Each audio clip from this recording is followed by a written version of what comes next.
There is a single fundamental mindset shift that separates the consistent winners from the legions of hopefuls who are destined to lose. The path to a millionaire's fortune in the market is not paved with secret formulas, complex indicators, or hot tips whispered in confidence. It is built upon the bedrock of one profound realization, a truth that Jesse Livermore spent years and millions of dollars to master. The transformation of one's approach from that of a gambler to that of a businessman. The amateur, the gambler, sees the market as a casino, a place of thrilling bets and the promise of unearned riches. The professional, the millionaire, sees it as an enterprise. He understands that, like any other business, speculation demands serious study, strategic planning, capital management, and above all, an unwavering discipline to execute that plan. This is the one mindset you must adopt. It is the beginning of trading like a millionaire. Before we continue, please subscribe and leave a quick comment, even one word. This small action helps the algorithm show this video to more people and tells me these deep dives are worth making. The vast majority of people who enter the speculative markets are doomed to failure before they make their first trade. The reason for this is not a lack of intelligence or a shortage of capital, but the adoption of a fundamentally flawed mindset.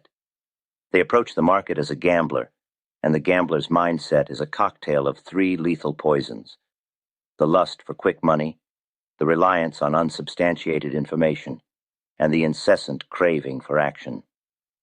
This mindset is not an occasional error. It is a chronic condition. As Livermore himself concluded, the game of speculation is the most uniformly fascinating game in the world. But it is not a game for the stupid, the mentally lazy, the man of inferior emotional balance, nor for the get-rich-quick adventurer. They will die poor. The get-rich-quick adventurer is the most common archetype. He comes to the market not to build a fortune over time, but to seize one overnight. He's not interested in a 25% annual return that a successful merchant might celebrate.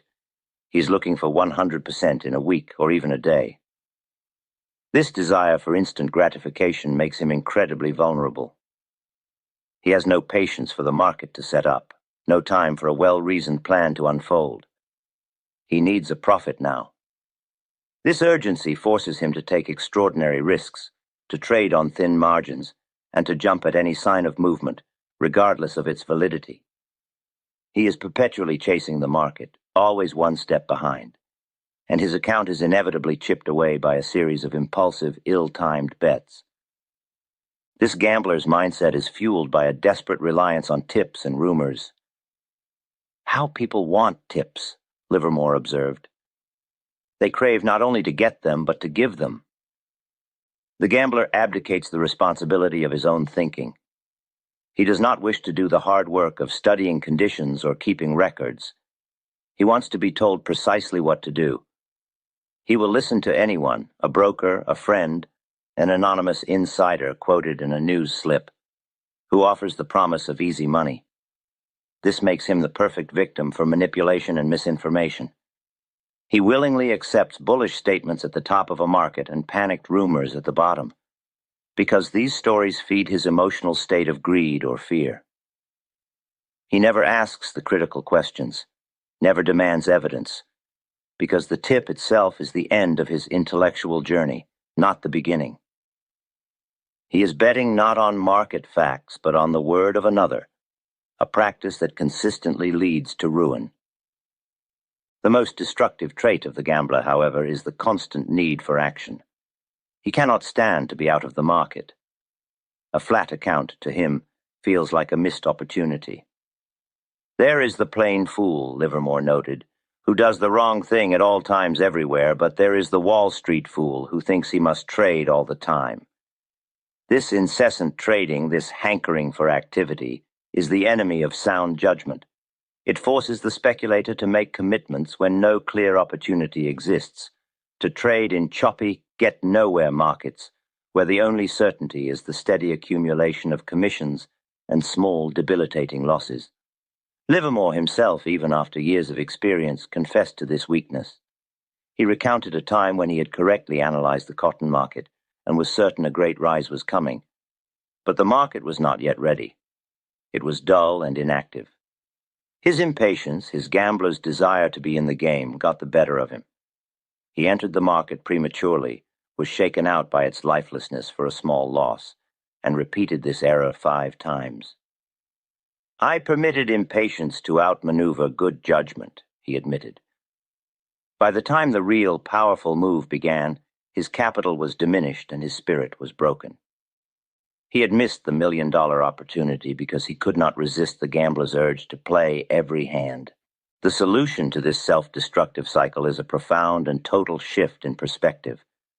It is the conscious decision to abandon the gambler's mindset and adopt that of a serious businessman. Livermore was emphatic on this point. Anyone who is inclined to speculate should look at speculation as a business and treat it as such, and not regard it as a pure gamble as so many people are apt to do. This is the single mindset shift that changes everything. It is the foundation upon which a millionaire's fortune is built. What does it mean to treat speculation as a business? It means, first and foremost, that it requires work and study. The businessman does not guess about his inventory or his market. He gathers facts and analyzes data. The speculator as businessman must do the same.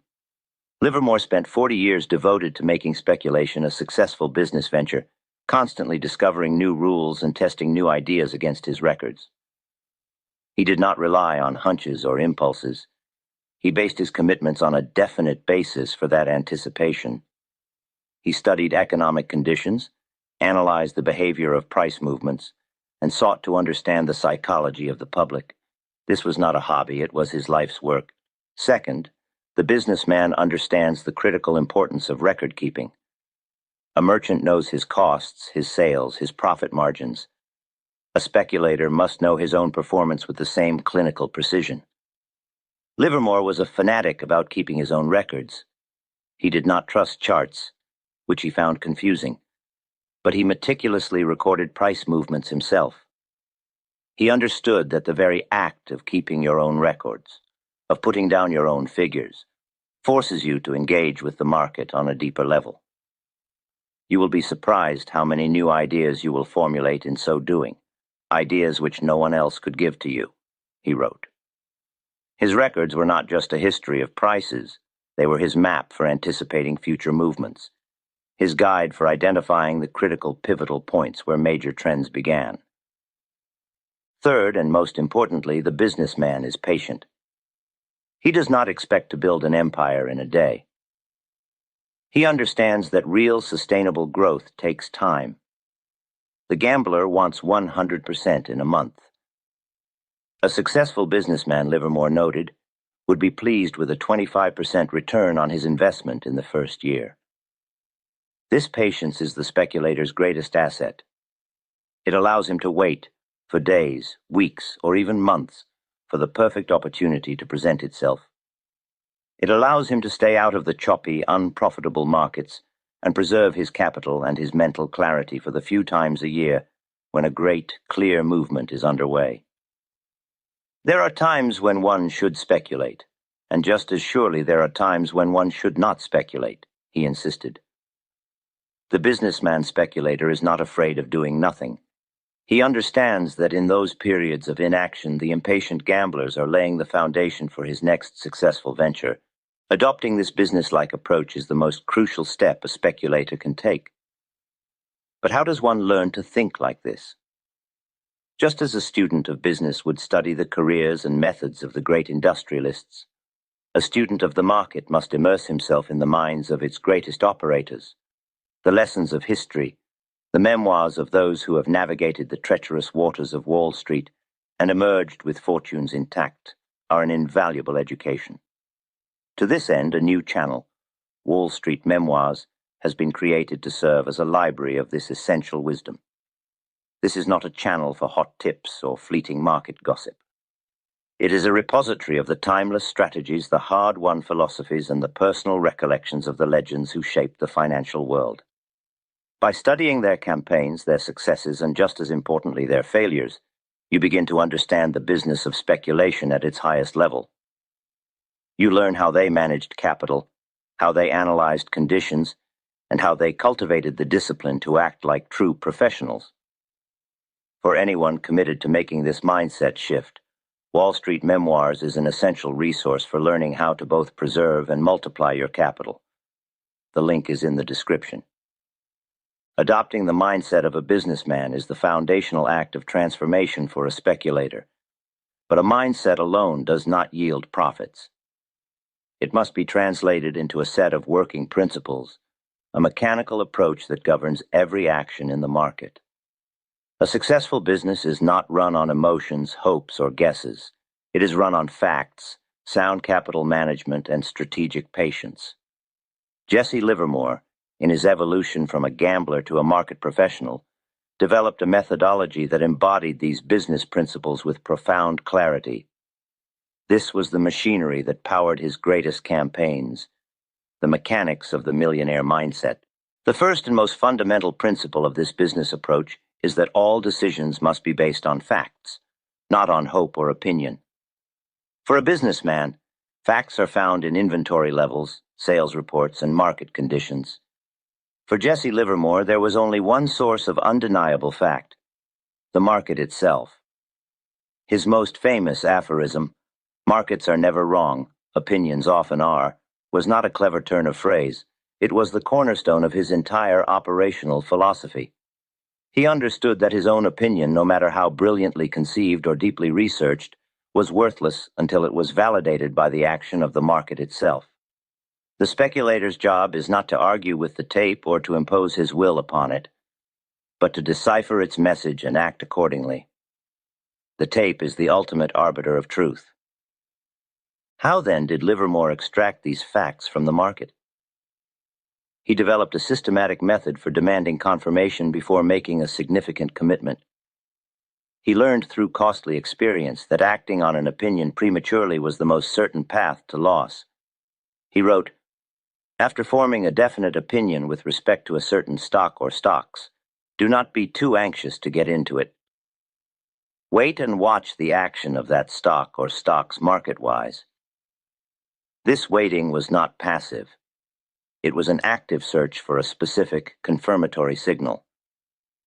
That signal was the crossing of what he termed a pivotal point.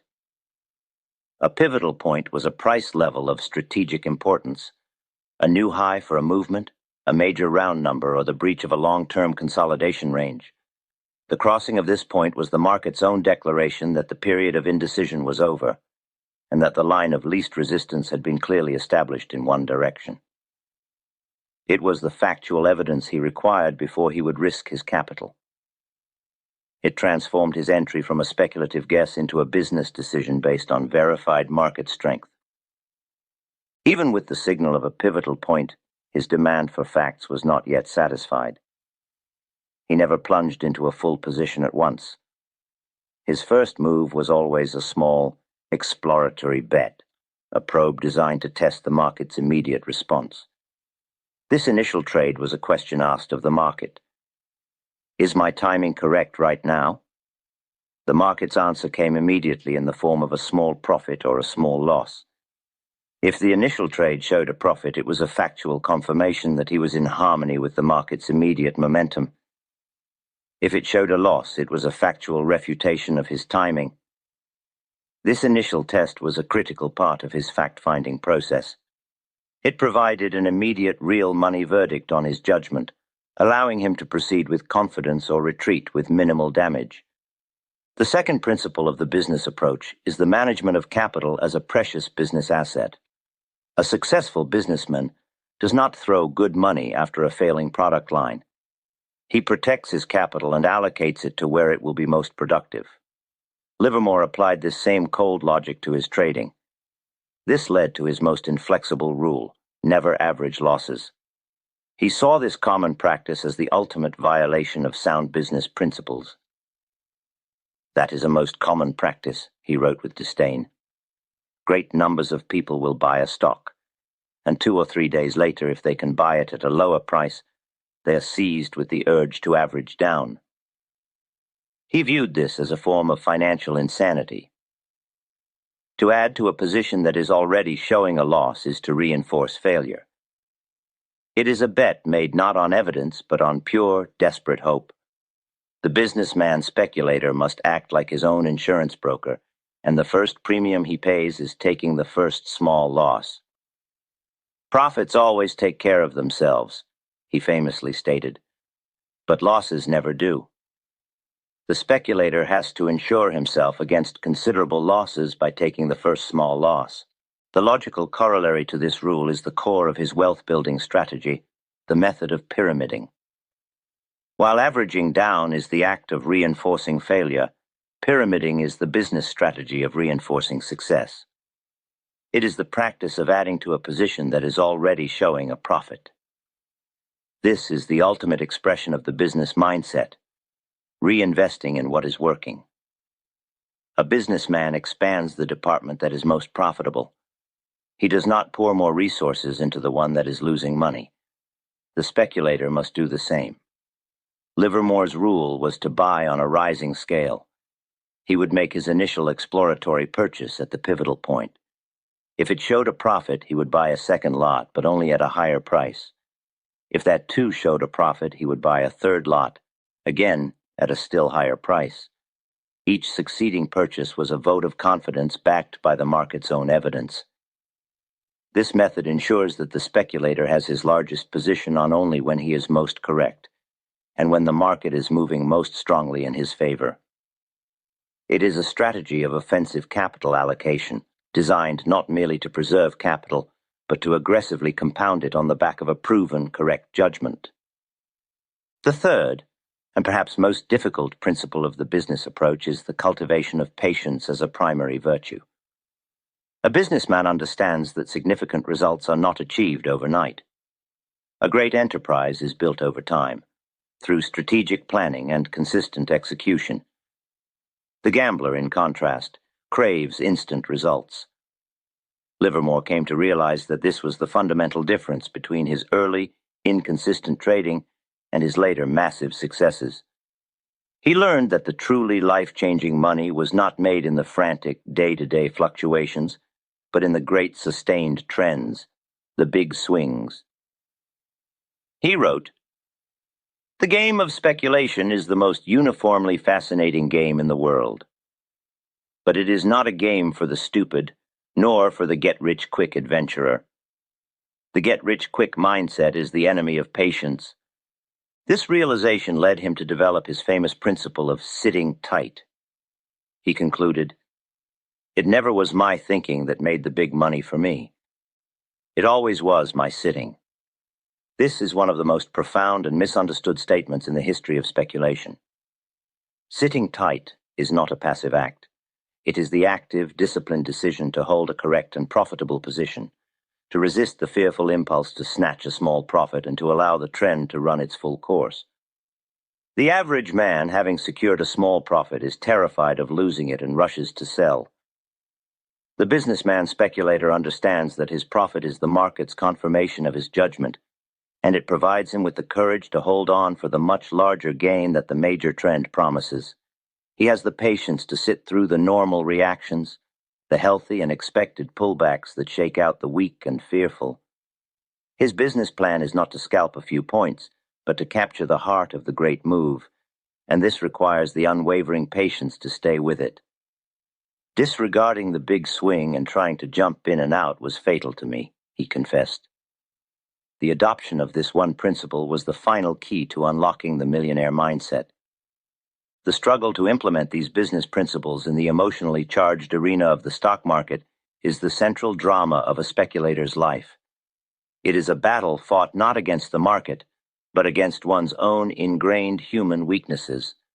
There is no document that captures this internal conflict with more honesty and psychological insight than Edwin Lefebvre's classic Reminiscences of a Stock Operator. The book is far more than a biography or a collection of market anecdotes. It is a deep psychological case study of a man's lifelong battle to transform himself from a gambler into a professional businessman speculator. It takes you inside his mind as he makes and loses fortunes, allowing you to witness his thought process in real time. To truly master the lessons of Livermore, one must understand this psychological journey.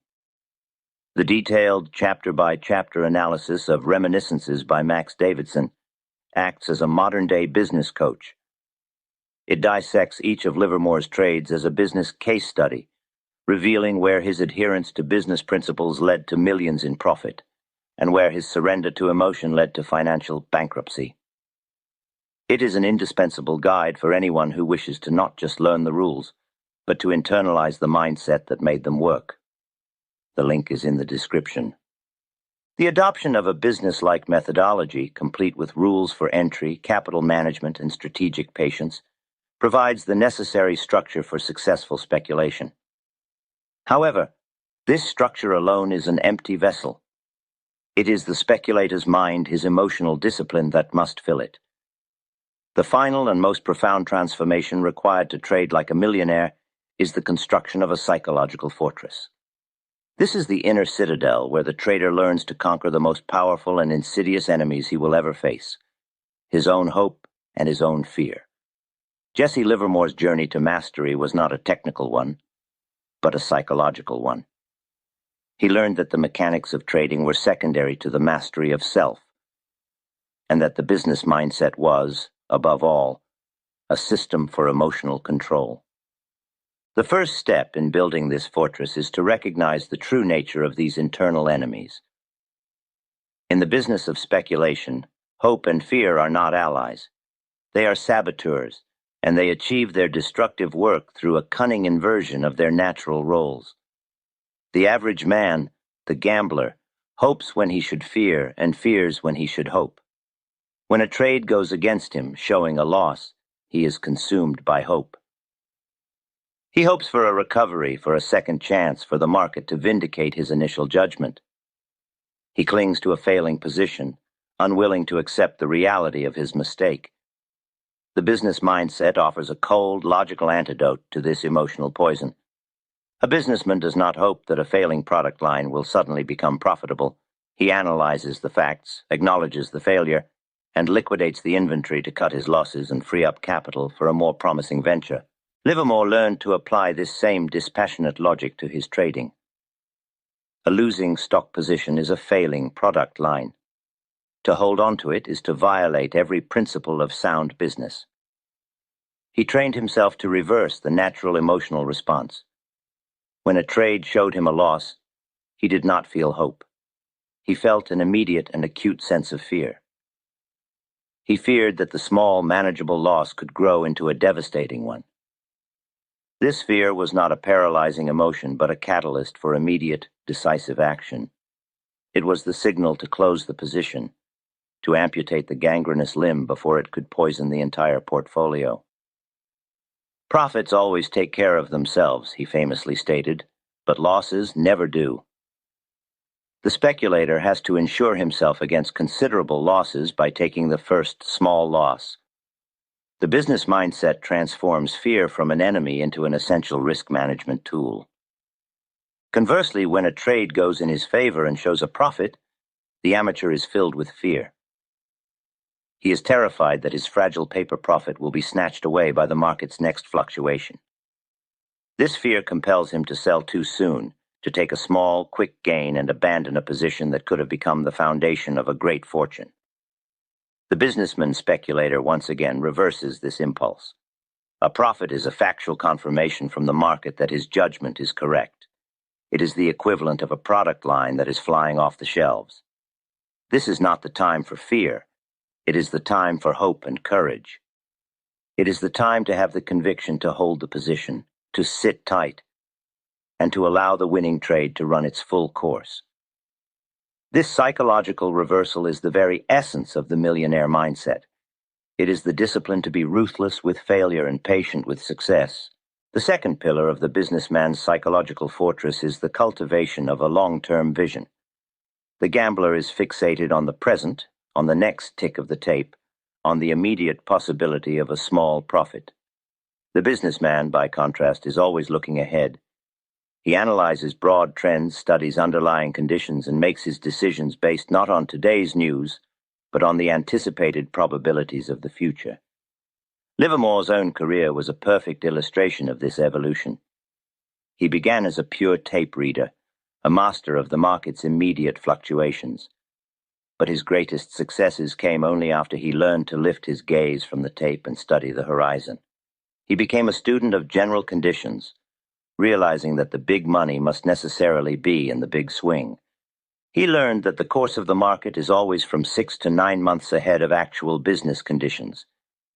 Today's strong earnings report is not a reason to buy a stock. It is merely a reflection of past success. The real question the businessman speculator asks is, what will the earnings look like 6 months from now? This forward-looking perspective is what allows a speculator to position himself for the great movements before they become obvious to the general public. His legendary campaign during the 1907 panic was the ultimate demonstration of this principle. He was not reacting to the panic. He had anticipated it for months by analyzing the tightening money supply and the unsustainable credit situation. He had positioned himself not based on the market's current mood, but on the inevitable consequences of the underlying economic facts. This ability to work on a forward-looking plan, to act on probabilities rather than reacting to news, is a core component of the business mindset. This necessity for a broad structural understanding of the market is where the methodology of Richard Wyckoff provides an indispensable set of tools. If the business mindset demands a long-term vision, Wyckoff's work is the telescope that brings that vision into focus. He taught that the market moves in cycles, driven by the campaigns of large, informed operators. His concepts of accumulation and distribution are, in effect, a way to read the macroeconomic report of the market itself. Learning to identify a Wyckoffian accumulation phase is like a businessman recognizing a new emerging market demand before his competitors. It provides the strategic confidence to take a large position and to sit tight through the entire subsequent markup phase, which is the great bull trend. Understanding Wyckoff's logic gives a speculator the structural framework to make sense of the general conditions that Livermore spoke of. It elevates his analysis from an intuitive feel to a repeatable logical process. For any speculator who wishes to adopt this professional forward-looking vision, the Richard Wyckoff Trading Methods channel serves as a crucial educational resource for mastering this essential skill. The final transformation, the culmination of this entire process, is the full and complete adoption of the mindset of a business owner. This is the one mindset that will allow you to trade like a millionaire. The speculator who embodies this mindset takes full and absolute responsibility for his decisions. He does not blame bear raids or market manipulation for his losses. He recognizes them as the result of his own errors in judgment or timing. He does not see these errors as failures, but as tuition fees for his education. He studies his mistakes, learns from them, and ensures he does not repeat them. His decisions are based on the cold, hard logic of facts and probabilities, not on the treacherous emotions of hope and fear. He operates with a clear, written plan, and he possesses the unwavering discipline to follow it. He understands that speculation is not a path to easy money, but a serious enterprise that rewards diligence, patience, and intellectual honesty.